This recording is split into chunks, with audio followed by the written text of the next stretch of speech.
Today we're going to discuss about is love at first sight kosher. Rivka falls for Yitzchak. Get it? Rivka falls for Yitzchak. Ooh, falling in love. What? I think it's called falling in love. No, Tom. Where'd it come from? How old was Rivka at that time? I'm the wrong one. Well, according to Rashi, she was 3 years old. But a 3 years old in those days, well, today, like a 15-year-old. But anyway, she literally falls for Yitzchak, right? Yael, literally, she falls for him in a big way. That's where the song comes from. Since I fell for you. We have somebody from... Falling in love, get it? She falls in love, and they got everything from us, David. Even that expression, falling in love, comes from this pasuk. Look at page 1. Page 1, Bereshis 24. You have that? Yes. Yitzchak went out walking in the field towards evening. He raised his eyes and saw camels. When Rivka looked up and she saw Isaac, she what? She literally fell in love with him. Get it? Since I fell for you. She literally fell in love with him. And that's what it says. Okay. She asked the servant, who's that guy coming? And he said, that's my master. And she covered her face with a veil. That's what it says, right? Look at the Hebrew. Vayetze Yitzchak l'suach basodeh, right underneath the cartoon. Yitzchak went out to daven in the field, lifnais erev, right before evening. Yitzchak was metake mincha, right? Vayisein avayar, v'hina malach gamal boim. And Rivka lifts up her eyes, Vateres Yitzchak, she sees Yitzchak vatipol mi'al hagamal, and she falls off the camel. Now remember, the Talmud tells us that Avram was metaken shachrit, and Yitzchak right now is metaken what? Mincha. Before that, there was no such thing as mincha. He was metaken mincha by davening before evening.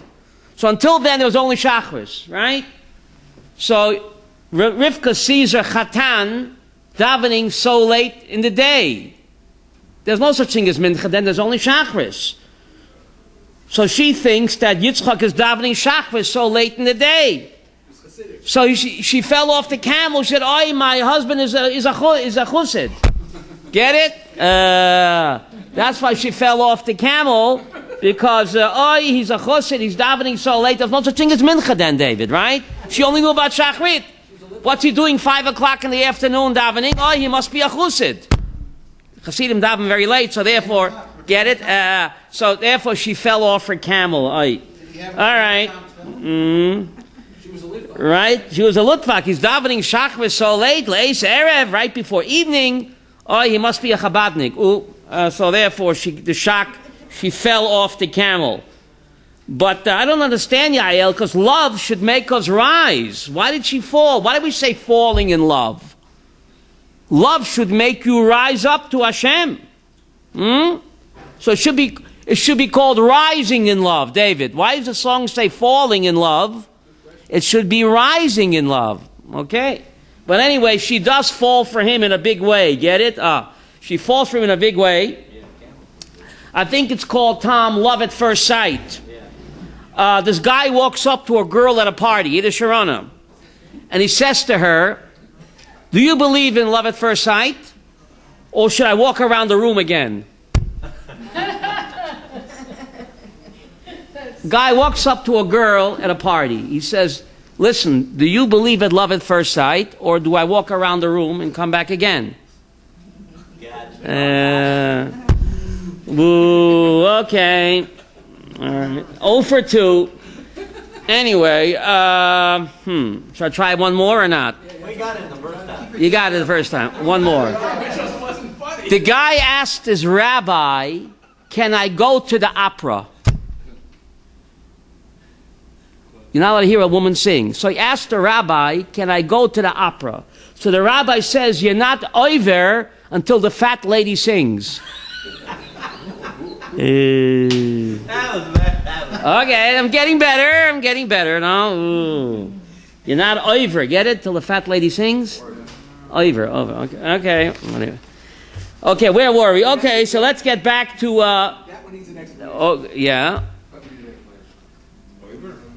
Oiver. Oiver means you don't transgress. Because you can't listen to a lady You sing. can't hear a lady sing. So if you explain it, then you lose the whole thing. Forget about it. Forget about it. All right, not my day today. I'm having a bad hair day.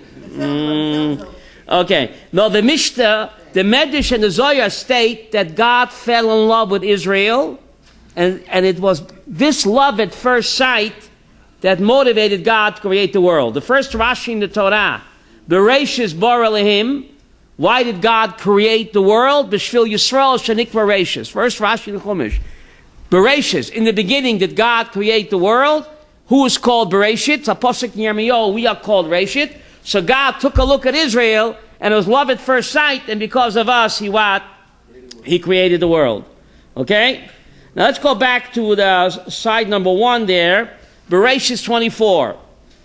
Rebecca took her veil and covered herself, right, David? You see that in the middle of Bereshit 24:63?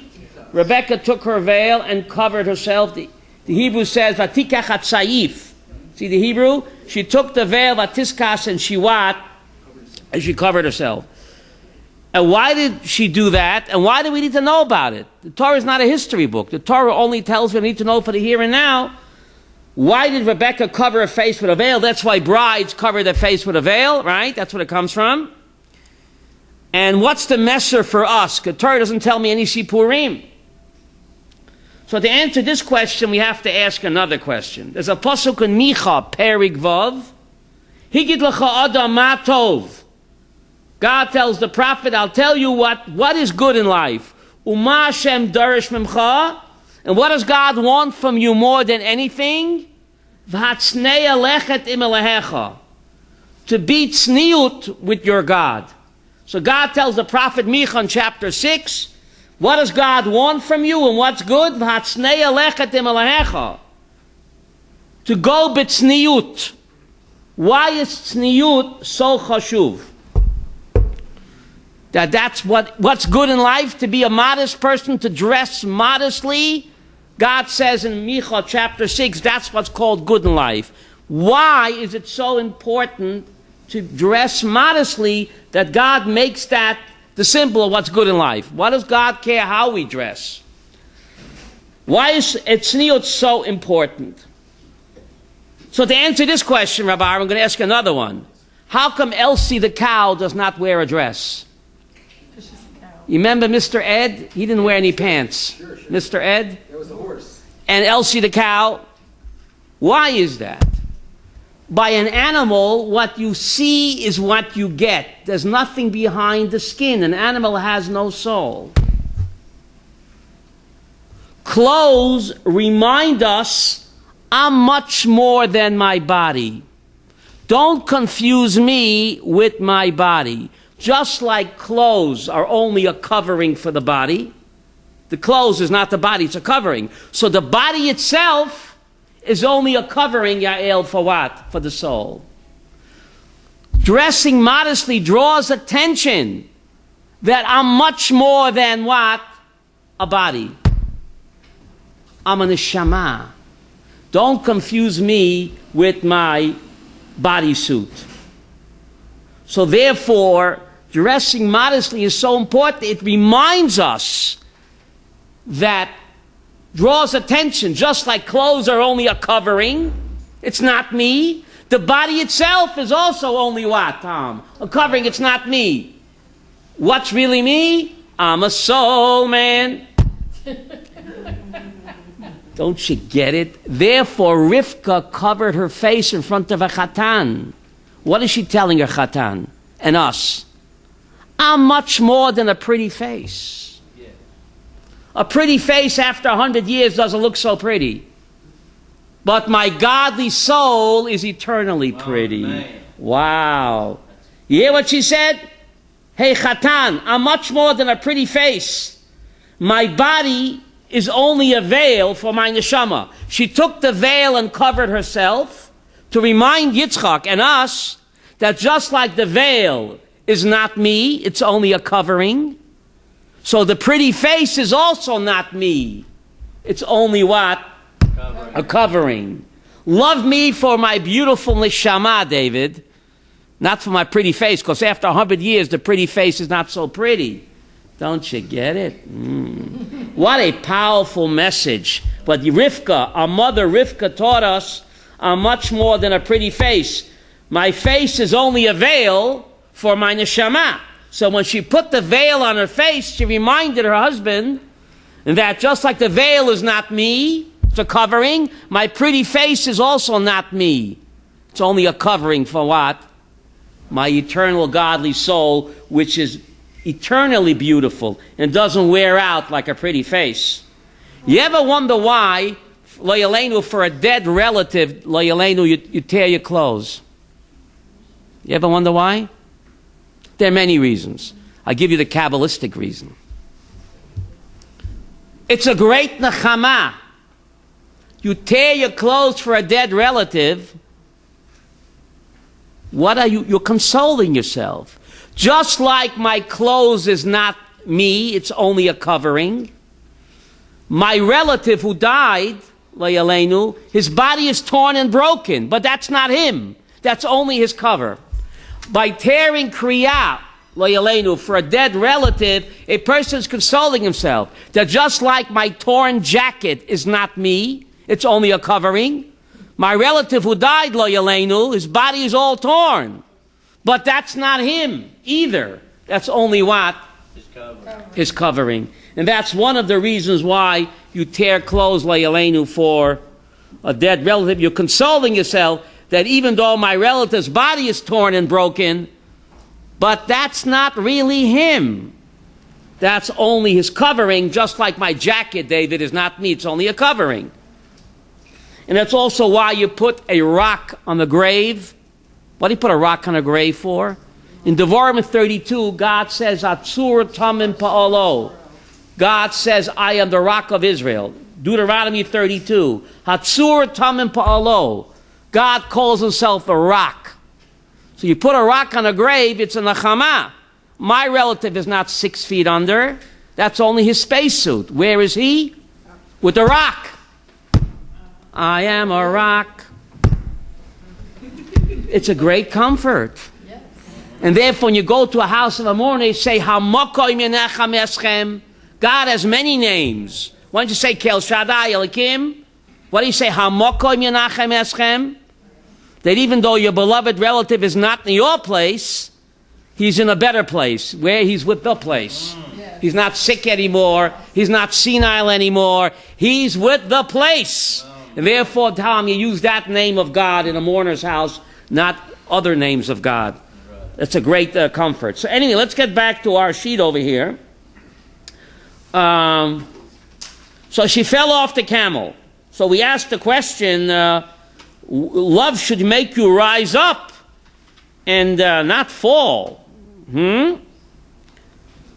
The Zohar says a person cannot really be madly in love with the one above unless he's first passionately in love with his spouse. Yiddish David. Very important to get married. The Zohar says a person cannot really be madly in love with the one above unless he first is passionately in love with his spouse. Therefore, getting married and being with your wife is the first mitzvah in the Torah. Pruvu. Because if you don't have that experience of passionate love to your spouse, you cannot really experience what? Passionate love of the one above. Yeah. And therefore, it's the first mitzvah in the Torah, Rabbi Yaakov, to be with your wife. It's incredible. The first mitzvah in the Torah. So anyway, look at the source number 2. She fell off the camel. Why did she fall off the camel? Look at the Rashbam, David. You see that? The last source on the say. Rashbam, she fell off the camel for modesty, since she had been riding like a man because of the camel's kicking. She was riding what? Side saddle? No? The other. Okay, thank you. I don't remember. She was riding like what? She had been riding like a man because of the camel's kicking. So she modesty, so she fell off the camel. But I like my pshat better. She fell for him in a big way. Get it, Tom? Yeah. She fell for him in a big way. She falls for Yitzchak, falling in love. Let's look at the other side. The other side, the Sforno, you see the Sforno, David, on the other side? She bowed her head to Yitzchak from her seat on the camel as a sign of what? Of respect. So she fell off the camel, she fell for him. Now look at the next source, Bereshis 24:67. You see there, Baron?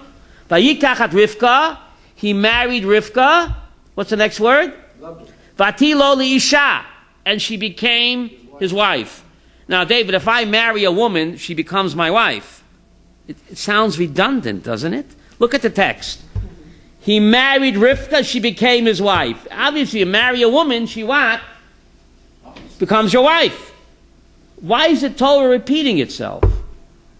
So it's not, David. It's not at all.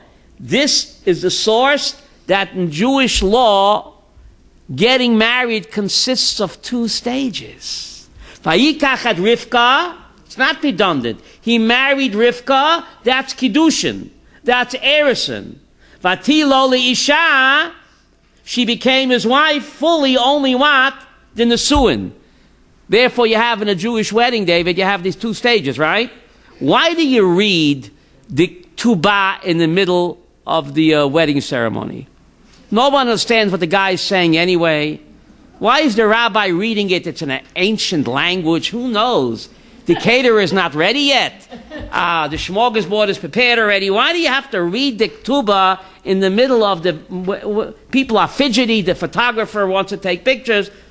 Mrs. Lapp, what's it all about? I don't understand what he's saying anyway. Who understands Aramaic? You know why, David? You want to know? I'll tell you why. To make a demarcation line between what? Kiddushin and Nesuin. It's not to waste time. Caterer's ready. The tables are set. It's to make a demarcation line between Vayikach and Rivka, Vatilo liisha. So you read the Ketubah to demonstrate that in Jewish law, Rabbi Abraham, there are two stages in the marriage. Vayikach and Rivka, that's before the Ketubah, that's Eris and Kiddushin. After the Ketubah is read, Vatilo liisha, that's the second stage when they go to the Yichud room. So it's not redundant at all. It teaches that in Jewish law there are two stages. Kiddushin, Vayikach at Rivka, and the Nesuin, the second stage after the Ketubah is read, when they go to the Yichud room, Vatilo liisha. So, it says that he married Rivka and then he what? Then he loved her. But that's not the way the song goes, David. The song goes, love and marriage, love and marriage. But the Torah doesn't agree. The Torah says, first he married her, and then he what? So the song, David, you have to change the words. Marriage and love. Marriage and love. Ah, it doesn't go. Sounds better. But the Torah says, look at the words. Bereshis 24. You see that? He married Rivka. Only after she became his wife did he what? Did he love her. So when the Rav Hirsch explains, see Rav Hirsch, the Rav Aaron? The more she became his wife, the more he loved her. Just as this marriage of the first Jewish son, so too most Jewish marriages in our own day, he wrote this in the 1880s, most Jewish marriages in our own day are contracted not on the basis of passion alone, but on what? On the strength of reason and judgment. So that's what the Torah is pointing out. Vayikach at Rivka, only after he married her, she became his wife. Then the Torah says that what? That he loved her. Okay? Now Rashi says, what impressed her so much about him? See, David, the next source, Rashi Bereshit 24:64. She saw him hadur. What does that mean, David? She saw him hadur. Distinguished appearance, very handsome and striking. And she gazed at him in astonishment, and she fell off. Literally, she was bowled over. Mrs. Lapp, she was bowled over by him. I mean, he must have been some handsome dude, no? I mean, swept off her feet. Ah, I like that. Swept off her feet. Okay? Now, the Zohar HaKadosh says there are 5 people in Jewish history that had love at first sight. Not Jewish. 5 in world history in Tanakh that have love at first sight, David? We'll see if I'm right. The Zohar says there are 5 couples that was love at first sight. See the next source, Bereshis 2.23, David. Adam exclaimed when he saw Eve. What did he say? You're the only one for me. Get it? Adam, Zoi sapam etzem etzamai basa v'sari. Right? So Adam exclaimed, this time bone of my bone and flesh of my flesh, this one shall be called woman. She was taken from man. So the Zohar says the first couple in human history was love at first sight when Adam took a look at Eve, Mickey, and he said what? You're the only one for me. I don't want those cave chicks. You're the only one for me. Okay? What was the second couple in the history of Tanakh that love at first sight? Yitzchak. See source number 2. Right, Tom? Source number 2. We have a number 2 there. She fell off the camel. So Zohar says that's what? The second couple, when Rivka looked at Yitzchak and she fell for him in a big way, that's the second love at first sight. The third love at first sight, look at Bereshis 29. You see that, David? Rachel appeared with her father's sheep. She was the shepherdess. Yaakov looked at his cousin Rachel, who was with his uncle Laban's sheep. He stepped forward and rolled the stone from top of the well, watering what? His uncle's Laban's sheep. Jacob kissed Rachel, and he wept aloud. You kiss on the first date, David? Kiss on the first date? I don't know. This was it was a blind date, I think. Vayishak Yaakov l'Rachel. Yaakov kissed Rachel, and he picked up his voice and he cried. Why did he cry? People say, I'm not frum. I don't believe in the Gia, kissing on a first date. So he cried, the Rosh Hashiva is not going to like this. Get it? Now, the Even Ezra points out that he actually kissed her on the mouth. First date, blind date. No, look at the Hebrew. It says, Vayishak Yaakov l'Rachel. Says Even Ezra, if it would have said, Vayishak Yaakov et Rachel, David, that means he kissed her on the mouth. But he doesn't say that. It says, Vayishak Yaakov l'Rachel. So Even Ezra says, l'Rachel means he kissed her on the hand. You don't want to get fresh. Get it? Vayishak Yaakov es Rachel would mean kissing her on the mouth. It doesn't say that. It says Vayishak Yaakov l'Rachel, says Even Ezra. So he gave her a polite. In those days, you kissed a lady's hands. Like that was a sign of politeness. And so that was also love at first sight. Why did he cry, David? Why did he cry?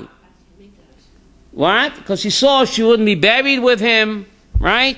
So now why is he crying now, right? Rashi gives a few reasons why he cried. He saw b'nevuah that she would not be with him in Olam Haba. She's not buried with him. Who's he buried with? The one he didn't want, Leah. So that's why he cried. So that's couple number 3, that it was what? Rabbi Yaakov, love at first sight. Couple number 4, David? David and Abigail. David and Abigail, that's what? Couple number 4. David took one look at Abigail and he was knocked over. And couple number 5 was what? David and Bathsheba. David and Bathsheba, that was also what? Love at first sight. So you see, love at first sight is what, David? It's kosher. You see that it's kosher, right? Now, getting back to, he married Rivka, she became his wife, and he loved her. And the text says he took her into his mother Sarah's tent. He couldn't afford his own tent. He was a rich man. Yitzchak, Yaakov, Abraham, they were very wealthy. Why does the Torah say he took her into his mother Sarah's tent? That's what the text says. Bereshis 24:67, the beginning of the verse, which I didn't bring here. He said he took her into his mother Sarah's tent. So Rashi says he didn't actually take her into his mother's tent. Dugmat Sarah. Their tent was a dugma of his mother Sarah's tent. Dugma. Dugma means, Tom, an example. A model. A model. Thank you, Chava. He had his own tent. But when Rivka moved into their apartment, presto changeo, their apartment resembled what? Mama Sarah. Says Rashi there, Bereshit 24:67. Kolzman shesara chaya, the whole time when Sarah was alive, ner daluk me'erev Shabbat erev Shabbat. The candle remained lit all week. You hear this? Sarah's Friday night candle remained lit all week. Ubracha balechem. And the bread that she baked remained fresh all week, even though there was no toaster oven in those days.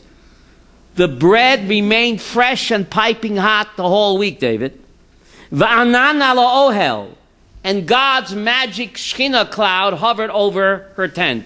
And when she died, all of these miracles, what?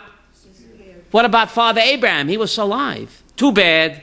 The miracles were only in the schus of what? Mama Sarah. Ner doluk me'erev Shabbat, bracha balechem, and anan al ohel. Ukb'shemesa paska. So when Sarah died, all of these miracles, Rabbi Yaakov, disappeared, even though Abraham was alive. The women are much greater than us. Rashi says that Sarah was a much greater prophet than what? Than Abraham. So when she died, these miracles went away, despite the fact that Abraham was still alive.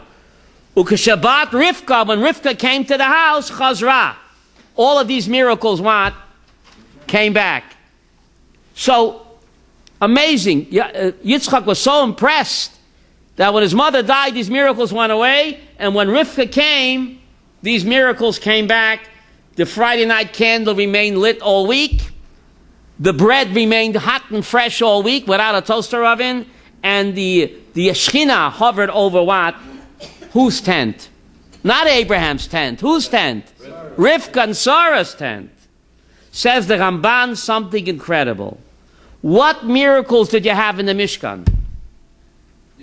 These exact same miracles. You had the lechem aponim remained hot and fresh all week, duplicating what? The miracle of Sarah's tent. The ner maravi in the menorah remained lit all week before Hanukkah. All the 6 went out, but the ner maravi kept on going and going. That duplicated what? Mama Sarah's ner that didn't go out. And what? The Anand, God's magic cloud, hovered over what?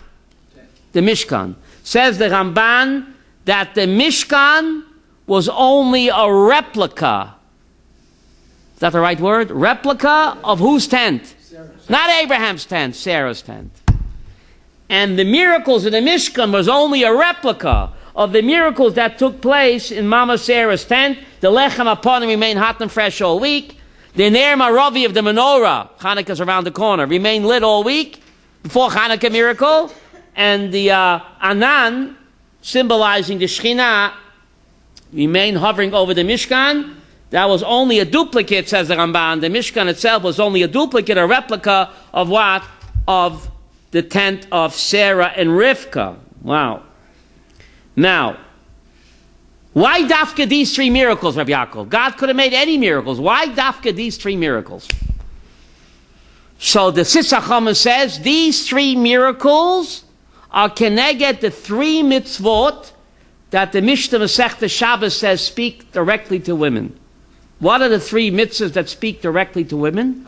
Chala, Nida, Hadlokas Haner. The Mishnah Masechta Shabbos says that 3 mitzvahs speak exclusively to women. Chala, Nida, Hadlokas Haner. What's the Rosh Tevot? Chana. Chana.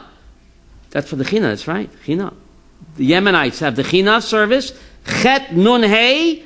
That is a Rosh Tevot for Chala, Nida, Hadlokas Haner. So Sitzachom explains,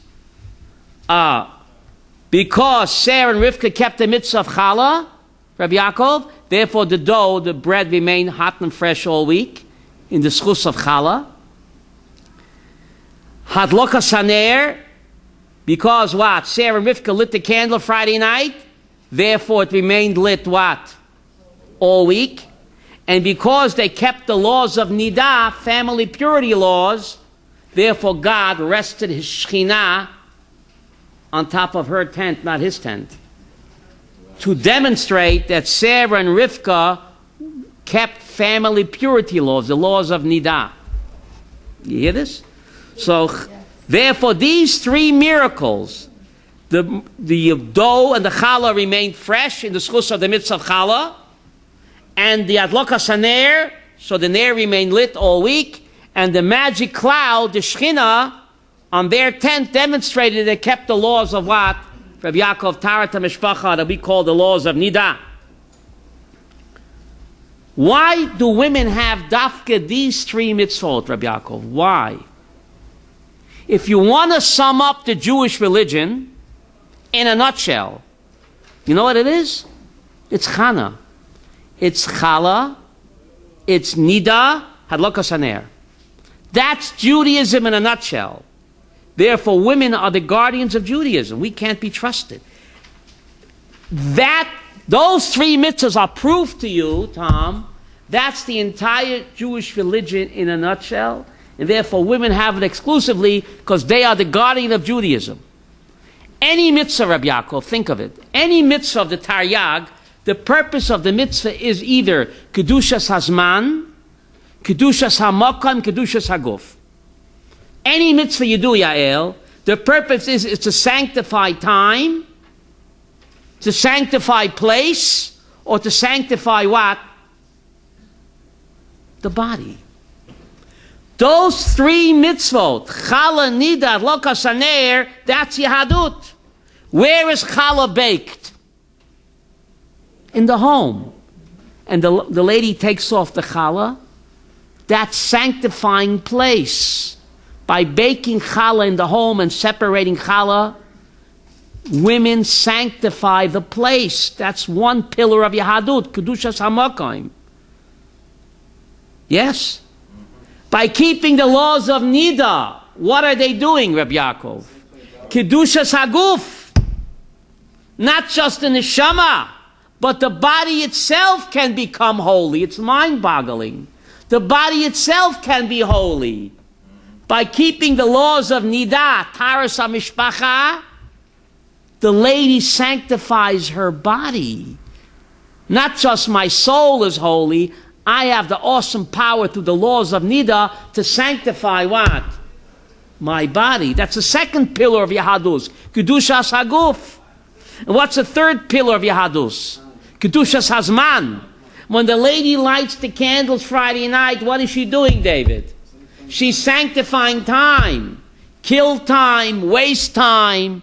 Through the act of Adlokat HaNerot on Friday night and Yom Tiv, the lady is sanctifying time. So these three mitzvot symbolizes Yahadut. Challah is Kedushas HaMakam. Challah is baked in the house. The place can become holy. The laws of Nidah is sanctifying the body.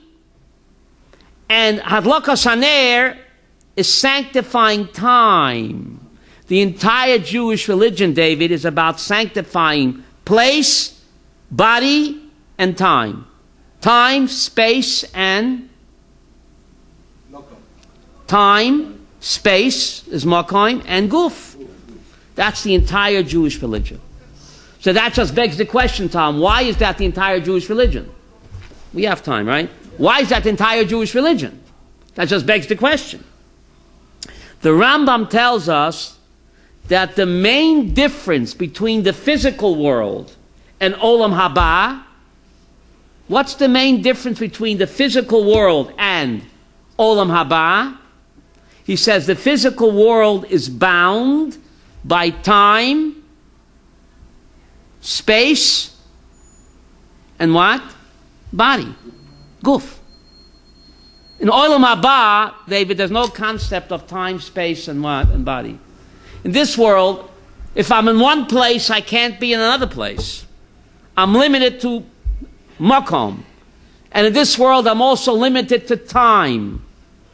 Right? And I'm also stuck in my body.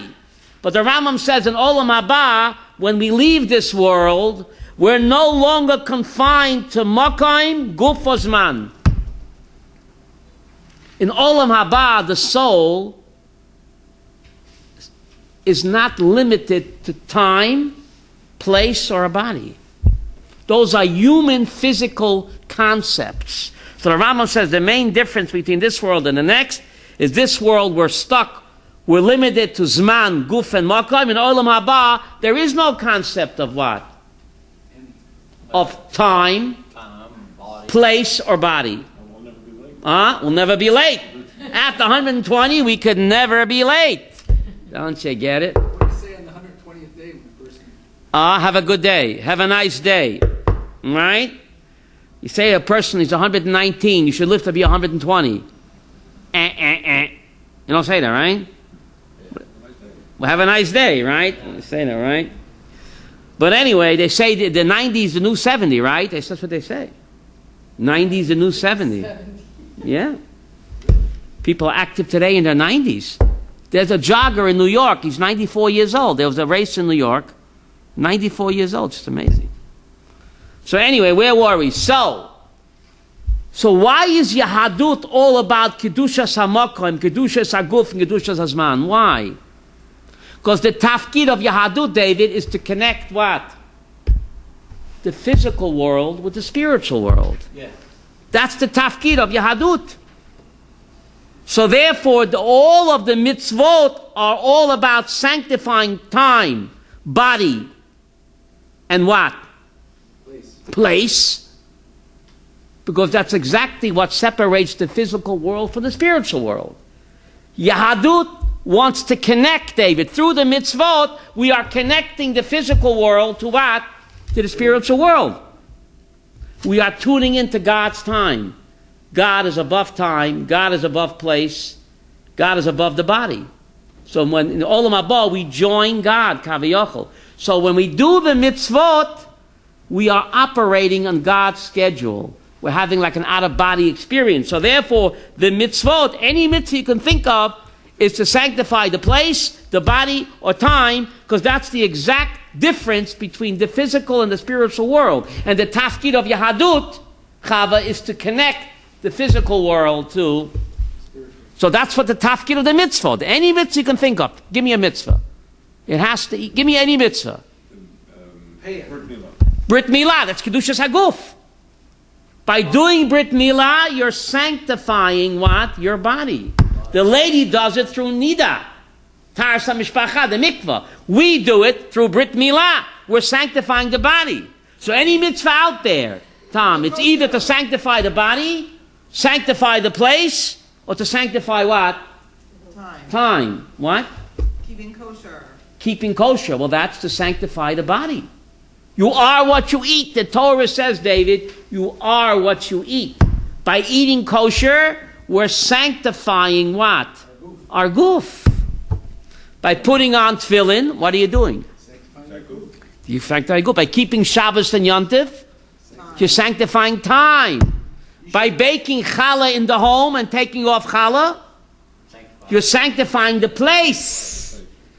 My place can become a mishkan. My home can become a mishkan. Yishuv Eretz Yisrael. Wow. Living in Israel, you're sanctifying the place, right? Sanctifying the place. Nachon? But the bird and the eggs. Oh, that's a good question. Shluach Haken. Yael asked, what about, there's a mitzvah in the Torah, if you're walking, in the woods and you see a kosher bird hovering about on the chicks or the eggs, there's a mitzvah to what? To chase away the mother bird, if she's kosher, and to take the chicks. Take the chicks or take the eggs? Take the chicks or the eggs. Depends. Send away the mother and take the chicks or the eggs, depending what's in the nest. So Yael asked, that's a great question. What is that? Sanctifying what? I think you stumped me. What is that? That's related to the same mitzvah. What about kibbud av v'aim? 1 minute. Kibbud av v'aim, that's mitzvah shebeguf. No. Yes. Why? I'm doing for my parents with my body. I'm sanctifying my body. By honoring my parents, I'm sanctifying my body. That's, yes. But what about Tzluach HaKen, sending away the mother bird and taking the chicks, David? What is that? Am I sanctifying the nest? Is that for comb? Or? So what is that? So to answer Yael's question, I have to what? Ask another question. Why is there such a strange mitzvah? Send away the mother bird and take the eggs. Let's say I have high cholesterol and I don't like eggs. Why is there a mitzvah to do it anyway? So the Zohar says that in the book of Shir Hashirim, what does God call us? Yonati. God says, you are my dove, my lovey-dovey dove. So the mitzvah is for a dove. Mostly it's dove, pigeon and doves. So the Zohar says, when the pigeon comes back and she finds the nest empty, she begins to wail. So that wakes up Kaviyachol, God's compassion for his empty nest. We are called God's Yonati. In Shir Hashirim, we are called God's lovebirds. My little chickadee, remember that? Yonah, we are called God's Yonah. So the Zohar says that this is a dugma. That God, when we do the mitzvah, somehow it has cosmic repercussions. It awakens God's love and compassion for his bird, us, and for his empty nest. What's his empty nest? The Temple Mount. It's empty. They're the two-legged foxes and terrorists are over there, right? So doing the mitzvah shliach haken, according to the Zohar, speeds up the messianic redemption. It arouses God's love and compassion enough already with those terrorists on Temple Mount. God, your nest is empty too. What about your pigeon? What about your lovey-dovey dove? Have rachmanis for your empty nest. So that mitzvah would, I think, be kedushas hamakom. By doing the mitzvah of shliach haken, we are speeding up the messianic redemption where the third temple will be rebuilt sooner rather than later.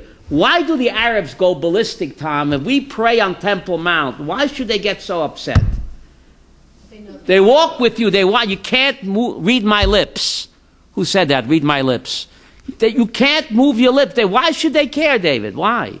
So we daven up there. Why did they go ballistic? They become full of rage and fury for Jew davens, Mr. Lapp. Why should it bother them so much? Why?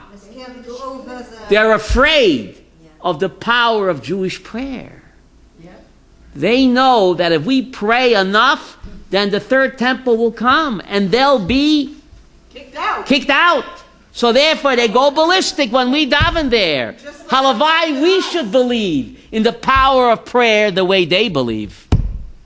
It's irrational hatred. Why do they go so mad with fury and rage when a Jew davens up there? So we daven up there. They know, David. They know the power of prayer. If enough Yidden daven, the third temple will be what? Built. And they'll be out of here. They'll be out of here. So they're such a panika. How do you say a panic? They get a panic attack. The rage is totally irrational. Where's freedom of religion? All religions can practice, except strange. In the Jewish state, there's freedom of religion for every religion, David, except what? Isn't it bizarre? It's bizarre, right? In the sovereign Jewish state, other religions can pray where they want, except the Jews. It's sick and getting sicker, wouldn't you think? But anyway, this is why the entire Muslim world, 1.8 billion Muslims, become full of rage and fury if a Jew dare davens on Temple Mount, because they know, halavai, we should know. They believe that if enough Yidden do pray, the third temple will come. And therefore, they'll be kaput, finished. So therefore, what? Netanyahu apologized to the king of Jordan. For Jews, That we won't pray. we won't pray. We promise him that we won't pray up there, right? Well, What? not in my name he did it. Okay, not in your name, okay? But he apologized. He apologized. What are we always apologizing for? What? Yes? An email from our friend Yehuda Leib. Yes? Rabbi Meir Mezuz Yes? declared in a public Pesach that it is legal for a Jew to go up to the Temple Mount. Okay. This is today. But to go up to the Temple Mount, first you have to go to a mikveh. If you don't go to a mikveh, a person's chayiv karet. What if he went to mikveh the day before? No good. You see, many people have good intentions, but they don't realize that if they go up to the Temple Mount without going to the mikveh, it's like eating on Yom Kippur, huh? No, sicha, there's a lot to talk about. Para Duma, if you go into the Azara. If you go into the Azara, mikveh is not enough, you need Para Duma. But those Jews who go up there, halachic Jews, don't go to the Azara.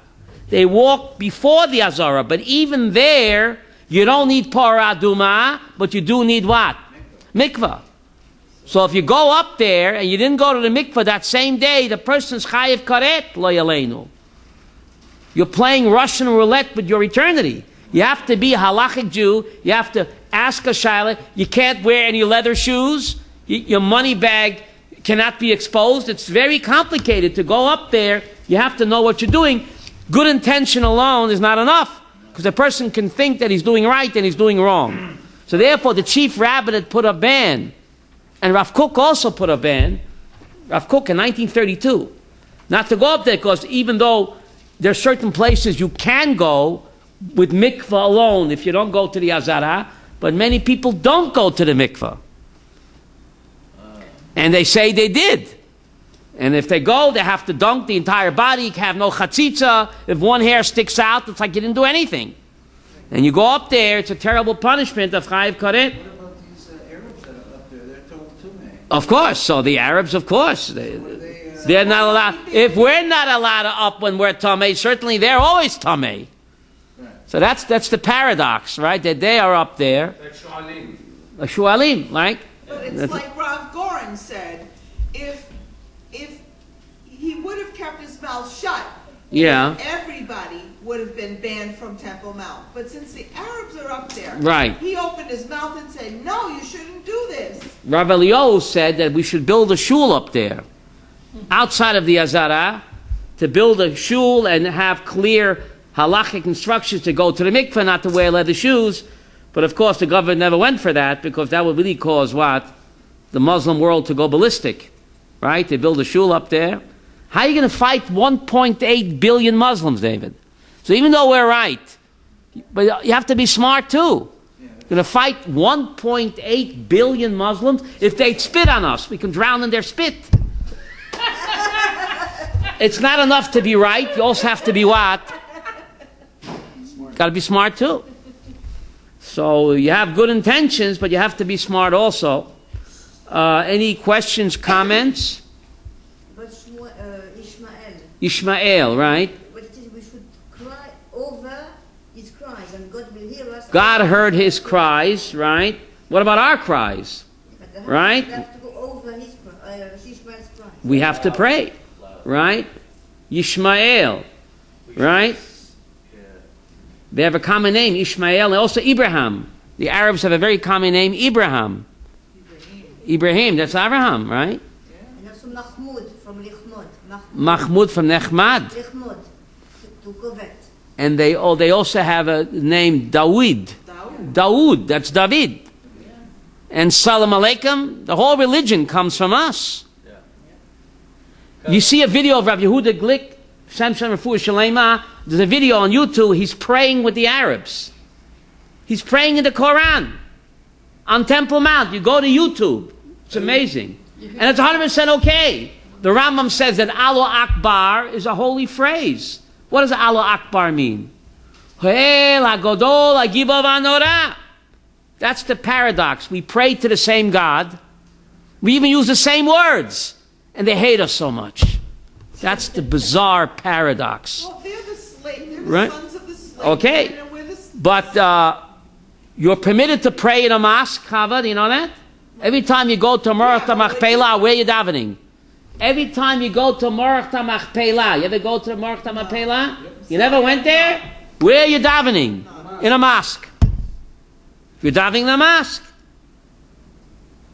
Well, would you I remember. Temple Mount and daven in the Al-Aqsa? You're not allowed to, because you need paraduma. To get into the Azara, mikveh is not enough. Mikveh is enough if you go to the outer periphery. Yeah. But to walk into the Azara, you need paraduma, which we don't have today. But I remember what? Another place in Israel and daven in a mosque. In Marach Machpelah, you're davening. Where do you think you're davening? Yes, I know, More Slamach Pela, where do you think you're davening? Else other than there. You're davening in the mosque. I remember in 1994, before Baruch Goldstein, Shem Yokom Damai, I remember we were davening Mincha, and 10 feet away, the Arabs were sitting and davening. 10 feet away. Now, after the massacre, they separated different hours. But before 1994, you would daven 10 feet away. The Arabs were davening. We davened to the same God. I was first time I came there. It was really freaked me out. They were facing Mecca, I guess. They were sitting on the floor, davening in one direction. We're davening in another direction, but we're davening 10 feet apart. So we're davening in a mosque. So the Rambam says clearly, Mor Nevuchim, that Allah Akbar is a holy phrase. It means Ha'el HaGodol HaGibor VaNorah. Right? It's the same language. And Rabbi Yehuda Glick is davening with them. Why did they hate him so much? He's davening with them from the Quran, and then he reads Tillim to them. And they repeat after him. Can't we all get along? I mean, the children of Abraham. Right? That's the paradox, that we reach out to them, but they, what? Cut off our hand. That's the paradox. Anyway, Hashem should protect us, we should stay healthy, and we should have a good day. Thank you very much. Toda Rabbah. Toda Shvua Tov.